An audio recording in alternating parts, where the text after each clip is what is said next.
Hello, Sorry. Hello, my sweeties, and welcome back to my channel. If you don't already know me, my name is Celise, and thank you for joining my spooky little family. Celise, sweet and spooky. Those sound like the names of snakes.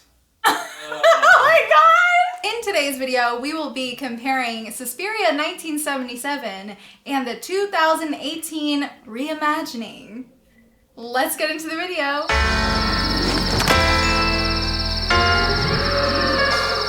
Today I am joined by my lovely friend Dylan from Hot for Creature. Hello. Hello. Thank you for having me. Yes, you guys probably recognize Dylan from Table Screams. He's always killing it, playing lots of fun roles. Literally killing it. So I asked Dylan to be in this video specifically because Dylan is like the Suspiria expert. I love Suspiria. 1977 is one of my favorite movies ever. It is. He talks about it a lot. We were just watching it and he had all the fun facts and trivia for me. It's a beautiful film. Oh, I forgot to say it's Giallo era. Or Giallo era. Giallo. So if you haven't seen any of my other comparison videos, usually we talk about the original film first, and then we talk about the remake, and then we kinda give a rating, and we say which one we prefer. Let's talk about Dario Argento's Suspiria. Yeah, you've been doing all these like Giallo movies. It's super cool for me to see because when I was getting into Giallo, no one was into that. You know, like I was the only one of my friends that was talking about Italian movies. And so it's so cool that you've been so generous as to like show your journey of getting into basically like a whole new genre with your fan base. Aw, thank you. Speaking of Giallo or Giallo, would you consider Suspiria a Giallo? So I know this is a big topic of debate. I know people get pretty heated about this. To me, I think we should all be nicer to each other as horror fans and let people call things what they want to call them. But I do think, for me, Suspiria would not be considered a Giallo. The main reason being, most Giallo kind of lives in Radcliffe Gothic, and Radcliffe would write these novels where it was a man in a mask or someone in the walls. So like, Scooby-Doo is probably the most famous example of Radcliffe Gothic. Ooh, you know, so Giallo kind of tends to live in that space. The best definition I've heard of Giallo is a mix of slasher and whodunit. And that actually is where I think Suspiria kind of comes to rub with that, is because it's not really a whodunit. right. In the end, who done it? Was it Olga? Who done it? Madame Blanc? Was it Madame Tanner? No, it's the whole world of the movie, and that's kind of what is so fascinating about it.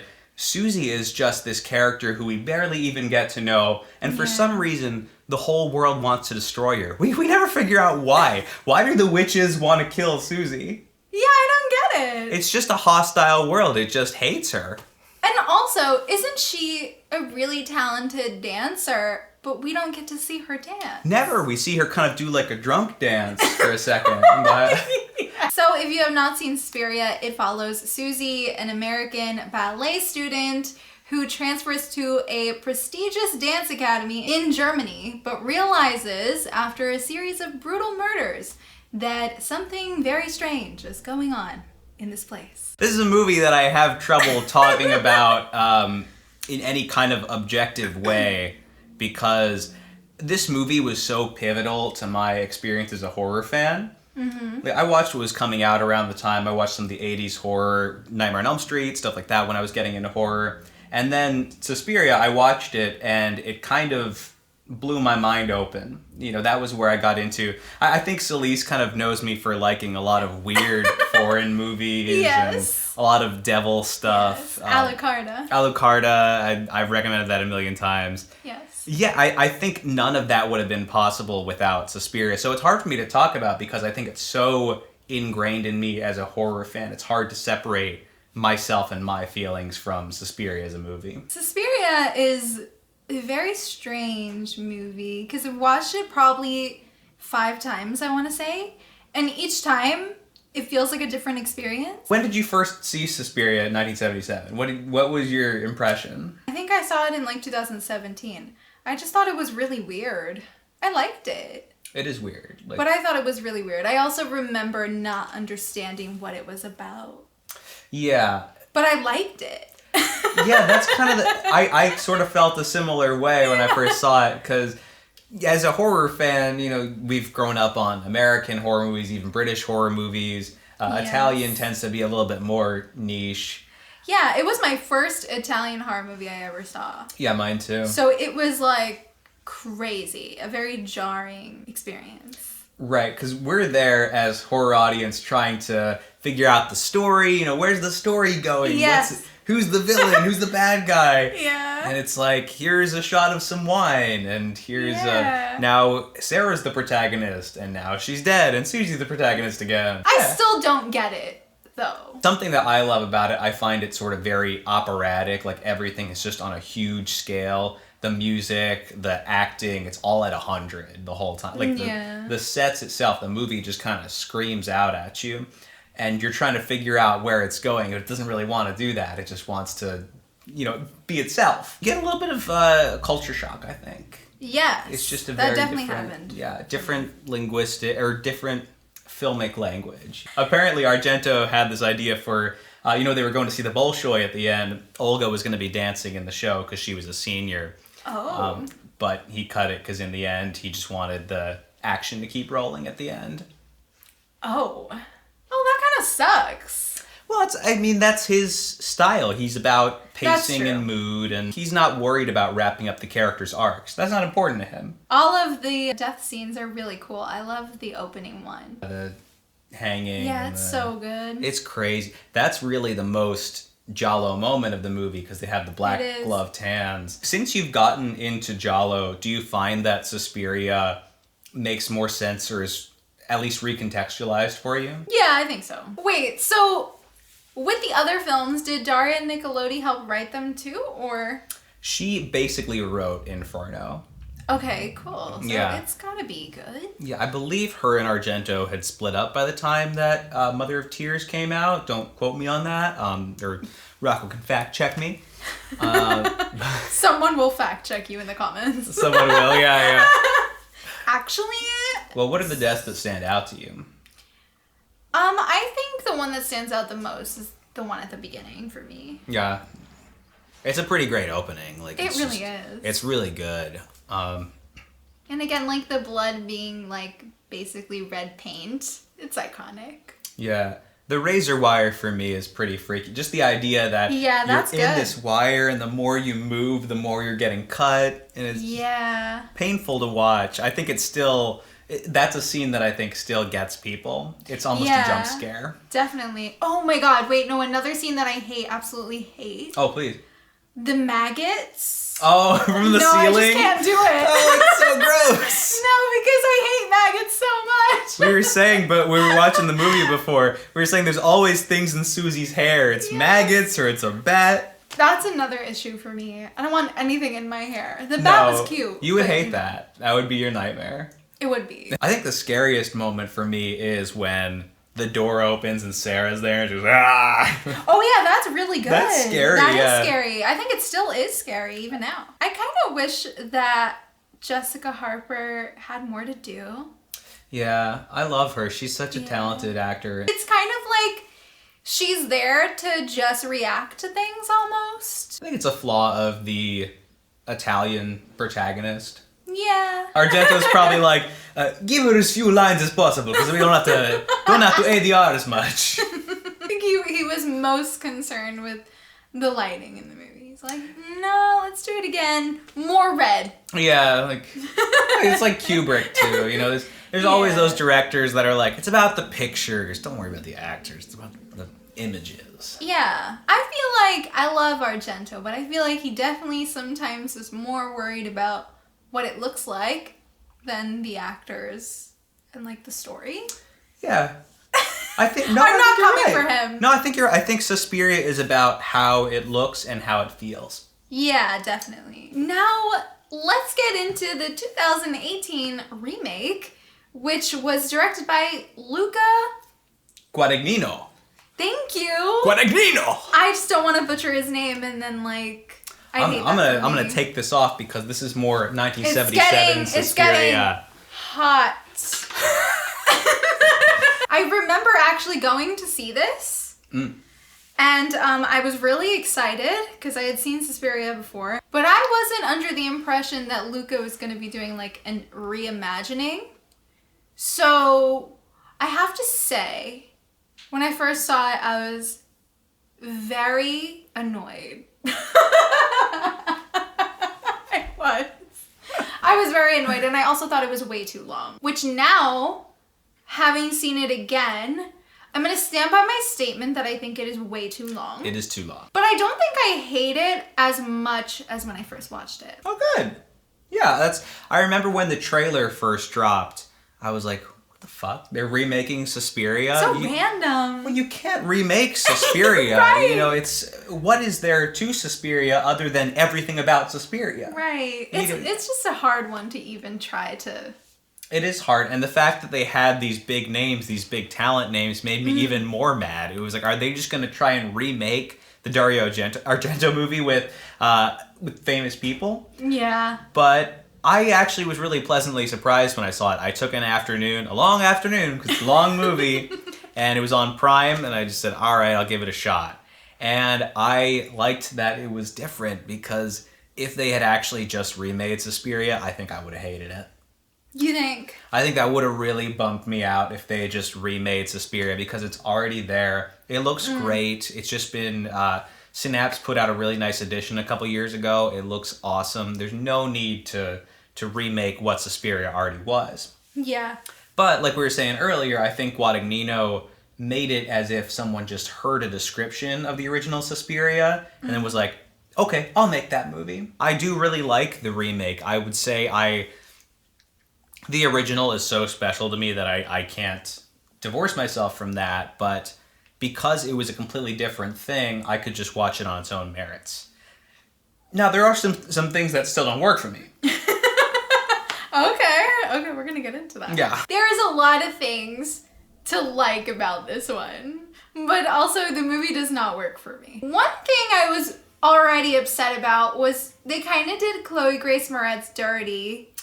And I'm a big stan for her. She's great. I always talk highly of her, even though she needs a new agent, because her movies have been really rough. I mean, what was that? Her character is just like there to just be there. For like 5 minutes. Yes, and it sucks. But then we have like really good people like Mia Goth, who I loved, and I feel like she carried like... Her and Tilda Swinton carry this movie. You know, I'm sure he was overjoyed because he has a lot of great actors in this movie. And he really showcases them in a way that Argento definitely does not in the 1977. Yes! Well, that's what I like about this one, so... Yeah, it's basically a Tilda Swinton acting recital. Yeah, it's so good. We love her. She's fantastic. I love, like, the gay vibes in this. It is so... gay. The original has things that you could interpret as gay, but Dario Argento would never admit that. Right. I just really like the sexual tension between Tilda and Dakota. There's a scene that I remember toward the end where the teachers are having dinner with the students, and they're kind of pairing off. Yeah. That kind of... It's that sort of creepy teacher-student, semi-sexual relationship. Yeah. It's a really interesting scene that's not really about anything in terms of the story. It's kind of just leading up to the finale. But it is interesting to see these kind of grooming relationships that these old witches are having with these young students who, I guess they intend to drain their vitality. You said a lot of good stuff there. Thank you. It's like Neon Demon, right? It's almost like you should have a podcast or something. Oh my god.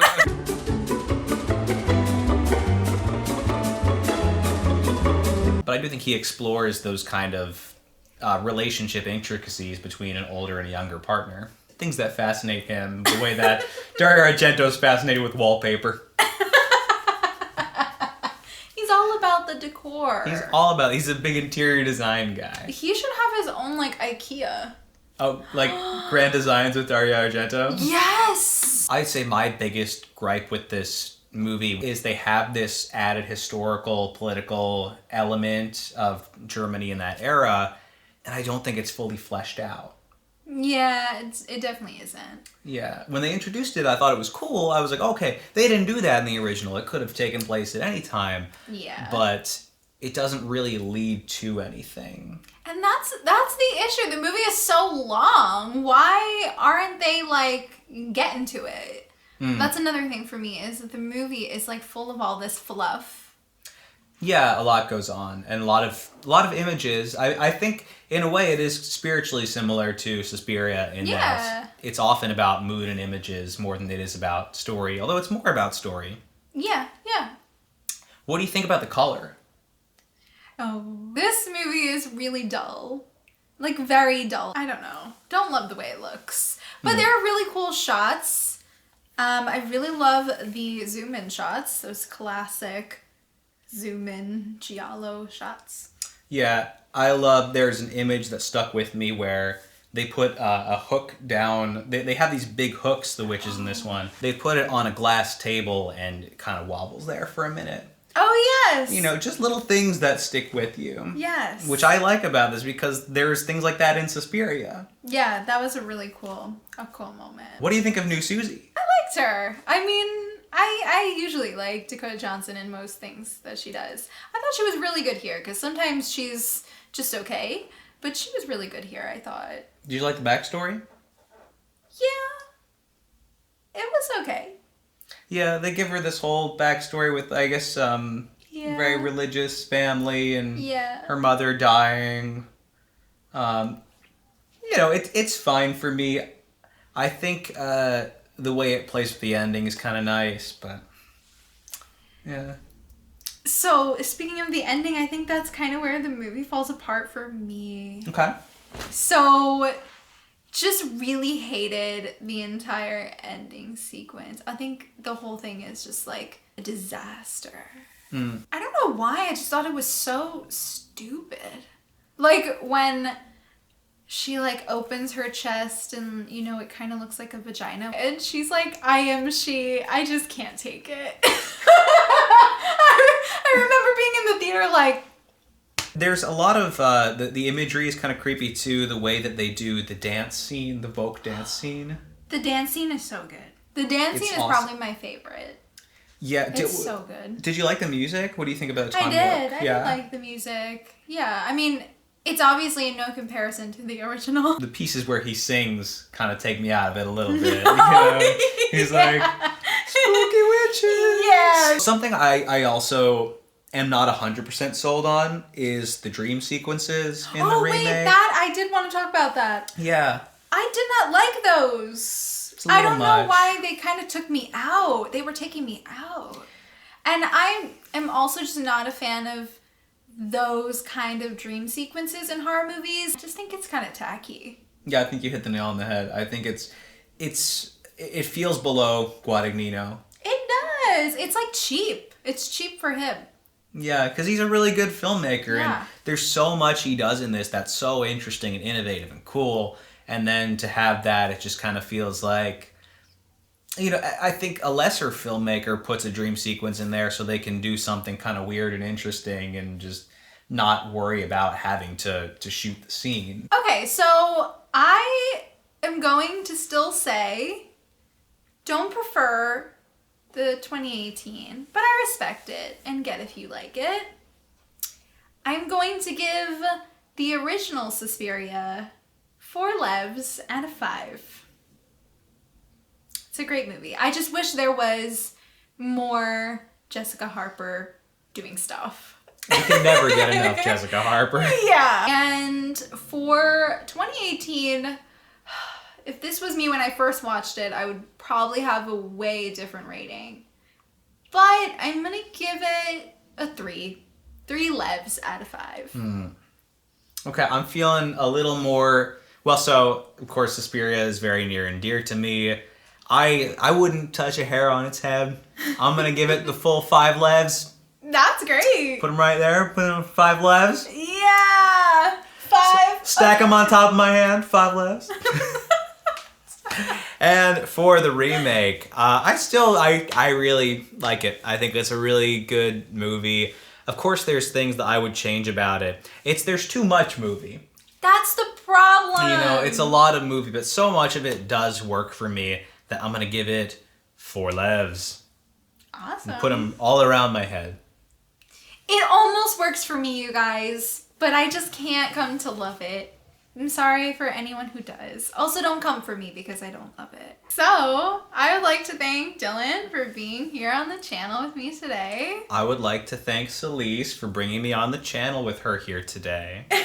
Why don't you tell us where everyone can find you and tell us a little bit about your podcast? Yeah, you can find me on Twitter at Dylan-Nay25, or you can follow me on Letterboxd. I like to post on there a lot about movies. That's under DJ Daggy Diggs. And I have a podcast called Hot for Creature. So if you like the way that I talk about movies, then go on there and you can hear some more of that.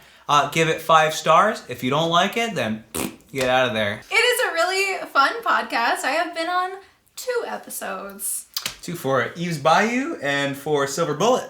Yes. Alright, you guys, that is it for today's video. Thanks so much for watching. Don't forget to like and subscribe, as it really helps me a lot. And be sure to click that little notification bell to be up to date every single time I upload. And let me and Dylan know in the comments, which Suspiria do you prefer? Do you like the original more than the remake? Do you hate it? I want to talk all about it. Thanks so much for watching, and I will see you guys in the next one. Bye.